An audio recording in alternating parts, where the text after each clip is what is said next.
Breaking news. Krishna జిల్లాలో నకిలీ ఇళ్ల పట్టాల కేసులో మాజీ ఎమ్మెల్యే వల్లభనేని వంశీని పోలీసులు ఇవాళ కూడా విచారిస్తారు.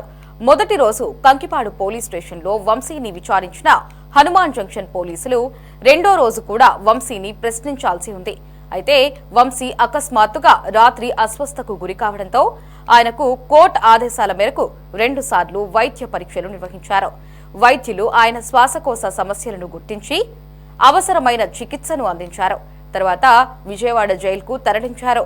ఆయన ఆరోగ్యం పరిస్థితి ఆధారంగా ఇవాళ విచారణ కొనసాగే అవకాశం ఉంది.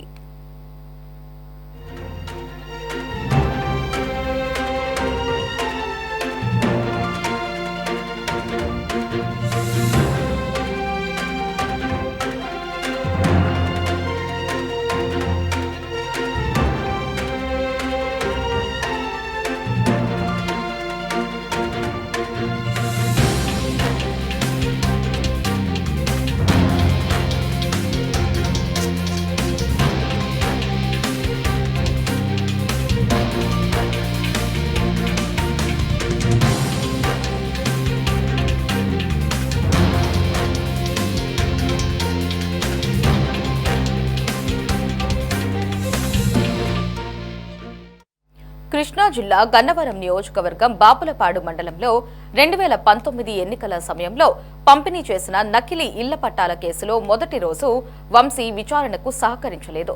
తొలి రోజు అధికారులు మొత్తం 20 ప్రశ్నలు సంధించారు. వాటిలో కొన్నిటికి మాత్రమే వంశీ సమాధానం చెప్పారు.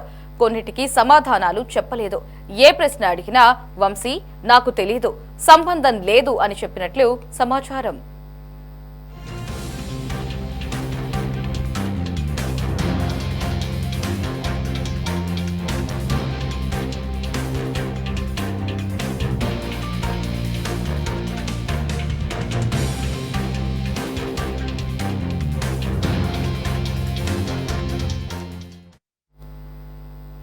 బాపులపాడు మండలంలో ఇళ్ల పట్టాలు పంపిణీ చేశారా? మీ అనుచర నాయకులు ఎవరు? ఇళ్ల పట్టాలు ఎక్కడ తయారు చేశారు? వాటిని ఎక్కడ ముద్రించారు? రెవెన్యూ అధికారి సంతకంతో కూడిన స్టాంపును ఎలా తయారు చేశారు? మీ పర్యవేక్షణలోనే ఇవన్నీ జరిగాయా? ఎవరెవరికి పట్టాలు ఇవ్వాలనేది మీరే సూచించారా?